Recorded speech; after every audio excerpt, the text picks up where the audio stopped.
So this is the little thing I was braiding out of rawhide the other day, and I just wanted to show you really quickly how to tie a Turk's head knot, which makes it so that you can finish whatever your projects are. Whenever you tie any kind of knot, cut a little point.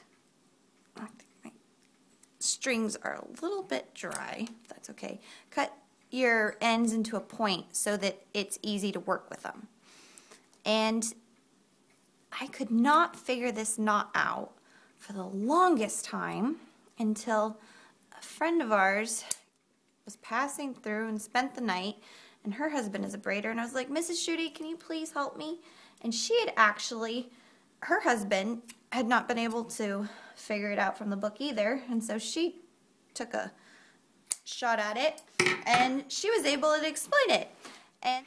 But the easiest way I think about this is as a box, as a little cardboard box. So we'll start with our 4 strings, and you're going to situate your strings so that there's one on each side, just like a box. So see that? You got your left top, left bottom, right bottom.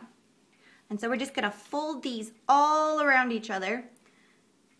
And so we take our bottom right one, fold it, but leave a loop because you're going to come back and use that later between your 2 middle ones. You're going to fold your, your right top one over this end, which holds that end down. This folds over here. And see how this string is over this one and this one. Make sure when you fold this one over and through the loop, it's over this string. And then you tighten it down, and it might be kind of hard to see, but see how it makes a little, no, you can't see right now, there, makes a little box. Isn't that nifty, a little square? And my ends are a little dry. So once you have your box, maybe I should do that again. Let's do that again. Take it out, just so you can see it. Okay, so get your strings, that was the technical term. Get your strings all situated. And make sure that it is the, your hide side up or hair side down. So take your bottom right, fold it between your top 2, and leave yourself a little loop there, because you're going to come through and use that. And I hold the end with my finger just so to keep it out of the way. Your right top folds over your bottom end, and I hold it down with my hand. Your left top folds over that one between these 2. The ends always go between the other 2. And this one folds over, your left bottom folds over your last string and through the loop of the first string you made. And then you pull them down. And I like to do 2 at the same time on opposite sides. See how it makes a square? If I can get my thumbs out of the way. And a box. Isn't that nifty? Okay.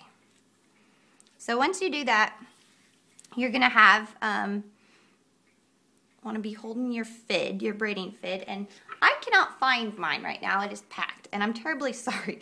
But so I'm using a screwdriver, which is not helpful.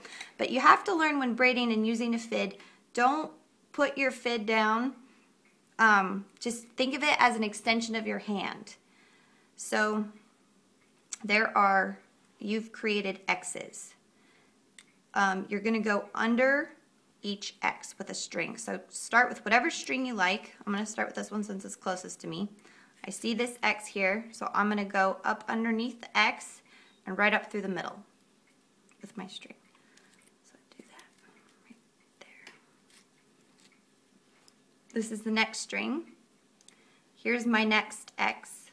This string goes up underneath the X, right up straight through the middle. And because this is, my ends are dry, it's really easy to see. If it was a little bit more damp, or if it was soft leather, it's harder.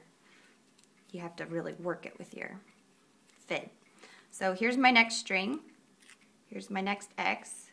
Go up underneath the X and straight up through the middle. And the way you'll know this is correct or not is if all your ends come out the same hole. If one of them is like not in the same, coming out the same place as all the other ones, you did something wrong, so you have to go back out and do it again. Okay, here's my next string. Here's my next X. Underneath the X and right up through the middle. And then we tighten them down one at a time. And this isn't going to tighten down very well because my ends are very dry. But that's okay. Remember the little, and see how I'm just holding my fid out of the way? Just practice holding it and don't set it down all the time in between braiding it. Just have to think of it as just an extension of your hand and your finger, and you'll get used to holding it, and pretty soon it'll feel weird to not be using it.